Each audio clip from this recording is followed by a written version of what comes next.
नमस्कार। आज हम लोग श्रद्धा शब्द पर विचार करेंगे। श्रद्धा एक बहुत महत्वपूर्ण शब्द है। इस शब्द के माध्यम से हम अपनी आत्मिक साधना पूर्ण करते हैं और श्रद्धा के अभाव में हमारी आध्यात्मिक साधना कभी पूर्ण नहीं हो सकती है। तो इसलिए श्रद्धा को जानना बहुत अनिवार्य है। सबसे पहले हम श्रद्धा का अर्थ समझ लें, इसका शाब्दिक अर्थ क्या है। श्रद्धा शब्द ऋत और धा इन दो शब्दों के संयोग से बना है। हमारे यहाँ वेद में ऋत के 3 अर्थ बताए गए हैं। ऋत का पहला अर्थ तो सत्य है, दूसरा अर्थ प्रकृति के नियम है और तीसरा अर्थ यज्ञ का विधान है। और धा शब्द का मतलब धारण करना। तो वस्तुतः यहाँ पर जो ऋत है उसका मतलब सत्य है। तो श्रद्धा शब्द का अर्थ सत्य को धारण करना, यानी हमारी वह बुद्धि जो सत्य को धारण करती है उसे ही हम श्रद्धा कहते हैं। तो श्रद्धा में जो ऋत शब्द है यानी सत्य जो है उसको समझने के लिए बुद्धि की आवश्यकता होती है। कहने का अभिप्राय है कि श्रद्धा किस चीज़ पर किया जाए तो सबसे पहले तो हमें सत्य को समझना होगा। सत्य की भूमिका पहले है और उस पर श्रद्धा करने की भूमिका बाद में है। तो पहले सत्य को समझें फिर उसको धारण करें, यह श्रद्धा है। तो श्रद्धा में जो ऋत है उसका मतलब बुद्धि से है, यानी कि वहाँ पर बुद्धि और विवेक का उपयोग होना चाहिए। विवेक के माध्यम से ही सत्य समझा जा सकता है। और धा का मतलब धारण करना। धारण करना हमारी भावना से संबंधित है। तो इस तरह से श्रद्धा शब्द जो है वह बुद्धि और भावना दोनों का संयोग है। यदि बुद्धि और भावना दोनों का संयोग करके हम कोई काम करते हैं तो निश्चित रूप से आप समझ लें कि आप अपनी आध्यात्मिक यात्रा पूर्ण कर सकते हैं। लेकिन यदि उसमें दोनों का समन्वय नहीं हुआ, और सामान्यतः जो है इसमें दोनों का समन्वय नहीं होता है, जब दोनों का समन्वय नहीं होता है उसमें धा का यानी धारण करने की स्थिति वह ज़्यादा मजबूत होती है और सत्य को समझने की भूमिका कम होती है, तब वहीं पर चीज़ें सब बेमेल हो जाती हैं और वहीं अस्पष्टता हो जाती है और वही सब समस्या की जड़ खड़ा कर देता है।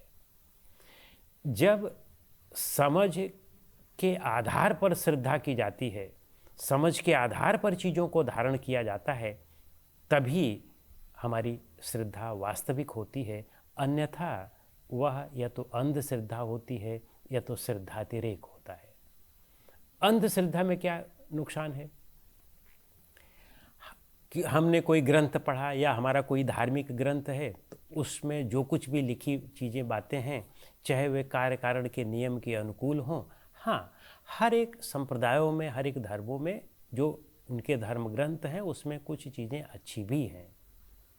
तो हमें बुद्धि के आधार पर, विवेक के आधार पर उनका निर्णय लेना होगा। लेकिन उसमें बहुत सारी चीज़ें ऐसी भी हैं जिनका बुद्धि और विवेक से कोई मतलब नहीं है।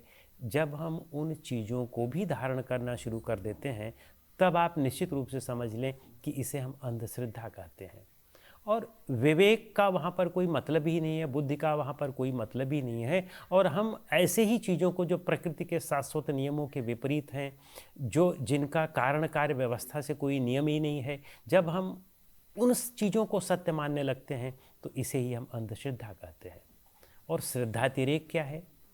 श्रद्धातिरेक है कि हम श्रद्धा में इतने अतिरेक में हो जाते हैं, जब हम इतने भावनात्मक हो जाते हैं, इतने भावुक हो जाते हैं और भावना के आधार पर निर्णय लेने लगते हैं, तो जब हम इतने ज़्यादा श्रद्धातिरेक में हो जाते हैं कि अनावश्यक उल्टी सीधी बातों को भी प्रसारित करने लगते हैं तो उसे श्रद्धातिरेक कहते हैं। जैसे हमारे धर्म ग्रंथ में अगर ये लिखा है कि जो है अमुक व्यक्ति जो है वह समुद्र लांघ जाता है, अमुक व्यक्ति वह 1000 बच्चे पैदा कर सकता है, उसमें 1000 हाथियों का बल आ सकता है, और इस बात को हम फैलाने लगते हैं। हमारे गुरु उड़ लेते हैं, हमारे गुरु जी वह पृथ्वी के नीचे भी जा लेते हैं, हमारे गुरु जी मुर्दे को जिला देते हैं, या जैसे कहा गया है कि ईशा महोदय वो मृत्यु के 3 क्रूसिफाई होने के 3 दिन बाद फिर वापस आ गए। और इसी तरह से ढेर सारे उसमें हिंदू धर्म में भी कहा गया है कि हनुमान जी ने सूर्य को निगल लिया। तो ये सब चीज़ें जो हैं ये सब श्रद्धा व्यतिरेक हैं, और यह कारण कार्य व्यवस्था से इसका कोई मतलब नहीं है। जैसे कहीं कहीं ये लिखा है कि अमुक राजा 60,000 वर्ष तक राज्य करता रहा। यहाँ 100-150 साल तक वेद ने भी लिखा है कि जीवेत शरतः शतम, यानी 100 साल जीने की इच्छा रखो और 100 साल तक जीने का करो। और यही हमारे यहाँ आश्रम में भी कहा गया है कि 4 प्रकार के आश्रम होते हैं 100 साल तक। कोई 120 साल जी गया, 140 साल जी गया, लेकिन कोई 60,000, कोई 70,000, कोई 1 लाख वर्ष तक जीवित रहे, यह संभव नहीं है। तो यह सब श्रद्धा व्यतिरेक है।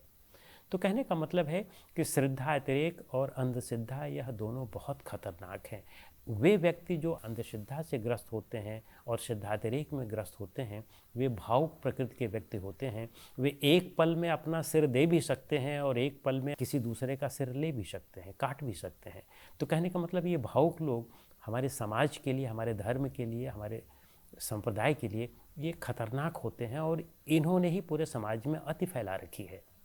लेकिन जिनमें बुद्धि की अतिरेकता है, जो बुद्धि के अधिक हैं, भले ही उनमें धारण करने की क्षमता न हो, लेकिन वे एक स्तर से नीचे नहीं जाते हैं। जो समझदार लोग होते हैं उनसे भी कहा भी गया है कि अगर आप दुश्मनी भी करो तो समझदार से करो। तो उनमें उतना कमीनापन नहीं होता है, वे उतना आपका नुकसान नहीं कर सकते हैं। लेकिन जो लोग भावुक प्रवृत्ति के होते हैं, जिनमें धारण करने की शक्ति ज़्यादा होती है लेकिन सत्य को समझने की शक्ति नहीं होती है, वे समाज का केवल अकल्याण करते हैं। तो जो समझदार व्यक्ति है वो बहुत नीचे लेवल तक नहीं जाता है, और जो समझदार नहीं है वह बहुत नीचे लेवल तक जा सकता है। तो इसलिए श्रद्धा में जो दोनों तत्व हैं, बुद्धि और भावना, इन दोनों का समन्वय होना चाहिए, और इसी समन्वय के आधार पर ही हम अपनी आध्यात्मिक साधना तय कर सकते हैं। अगर यह समन्वय नहीं है तो हम आध्यात्मिक साधना नहीं कर सकते हैं। हाँ, हम भले आध्यात्मिक साधना का हमारा भ्रम हो सकता है कि हम अपने धर्म को मानते हैं, और अपने धर्म को, हमारे धर्म को जो नहीं मानता है उसका सिर काटने के लिए तैयार रहते हैं, उसके परिवार को मारने के लिए तैयार रहते हैं, खून खराबा करने के लिए तैयार रहते हैं। तो यह तो जो है एक अंधश्रद्धा है, और वास्तव में यह वास्तविक श्रद्धा नहीं है। श्रद्धा जो व्यक्ति करता है उस व्यक्ति में, मनुष्य में किसी भी प्रकार का आपसी भेदभाव नहीं होता है। वह धर्म और संप्रदाय के आधार पर, जाति के आधार पर किसी में भेदभाव नहीं करता है। वह सबको समान दृष्टि से देखता है और सब में मनुष्य देखता है। और इसीलिए हमारे वेद कहते भी हैं, पूरे विश्व को वे एक परिवार कहते हैं, कि हमारा पूरा विश्व एक परिवार है, कहीं हम अलग नहीं हैं, हम सब एक ही हैं। तो यही हमारा श्रद्धा का अर्थ है, वास्तविक श्रद्धा का। नमस्कार।